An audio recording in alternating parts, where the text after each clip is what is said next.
Welcome back to another edition of Research Fantasy presents our MLB DFS pitcher picks for Tuesday, April 25th, 2017. Hard to believe that April is about to be closed and May opened up.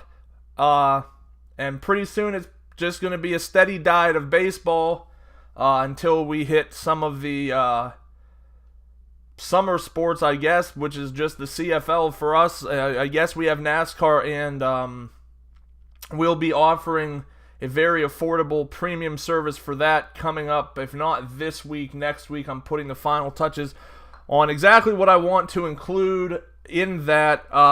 With this video, though, we're here to break down the top 3 pitchers on the slate for tournaments. I really stress tournaments on this one because I'm going to put some guys out there maybe that don't have a very solid comfort level, but I think could still get the job done.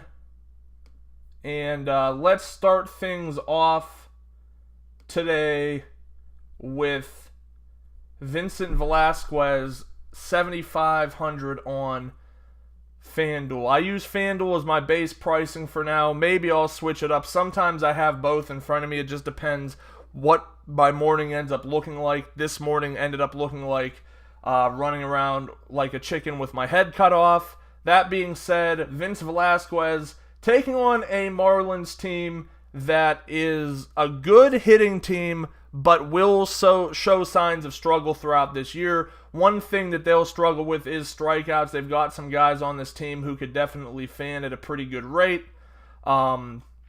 Velasquez is probably, outside of our top play, the top strikeout option on the slate. Sure, you could be in a situation where you'll find some guys who end up surprising you a little bit, but for the most part, Velasquez has pretty elite stuff. If he could keep the lefty bats here at bay, and when you think about that, there's not a ton of quality lefties. You're basically talking about D. Gordon and Christian Yelich. I think he's going to be able to pitch around the rest of the bunch. So he's got a pretty good floor, good ceiling rather. A floor is not so much, because if he unravels, he can unravel quick. I think that he's a guy I want to use in some of my tournament lineups tonight, so I'll be rolling him out where I can. Another guy who I think will definitely go a little bit overlooked, but has been pitching extremely well and is going to a stadium where, especially with the top play on the board on the slate tonight, people are going to have to maybe pivot from Coors, where these guys are all priced up, and move to some of these other stadiums like Chase Field or Texas to grab some of the bats there. But there's no guarantee that that works. Yes, you could have won pretty well with the Diamondback stack last night. The Rangers, though, were not. They just weren't there to play baseball, and we've seen this from them thus far this year. And Ervin Santana at 8,500 on FanDuel, like, he's going to be a guy that you hear a lot of people talk about, but maybe even in the same vein that you heard them talk about Zach Greinke, where it's just like, well, I have to play how the statistics say, and he's only a 20% strikeout guy, so I don't want to do that because I'm spending a lot of money. Well, he had 11 strikeouts, and he was the top pitcher on the slate last night, so it was kind of I don't want to say a no-brainer move because it's a tough pitching stadium. I'm not trying to discredit that, but he had a lineup that struck out a lot. So I'm a little bit of a risk taker. I mean, you have to be in tournaments. Ervin Santana, a guy I think at this price may get no ownership at all. He's definitely not a high strikeout guy, but he's good at minimizing the damage that comes toward him. That goes a long way in fantasy because it takes you into 8 innings, and the more innings you pitch, the more likely you are to stumble into a strikeout, especially with guys like Mike Napoli, Joey Gallo. These are guys that can strike out a lot. I know that's only 2 out of 9 guys. I'm sure if I dug a little deeper, I could find, that there are more guys on that team with a pretty high strikeout rate comparatively. So I don't hate it, and especially since a lot of people will target this game and say, all right, that's where I want to go for offense. One clear way to kind of combat that is to say, okay, I'm not going to go with the offense. I'm going to go with the pitching and hope that Santana continues his strong play. And then we land on the guy who makes us all feel a little better when we see his name on the slate. And that's got to be Clayton Kershaw, traveling to San Francisco to take on a Giants team that just is not really doing very well as of right now. You know, Kershaw's upside's huge going to a pitcher's park. There's really nothing that needs to be said. FanDuel, you drop him in, you got less than $2,800 to spend per position.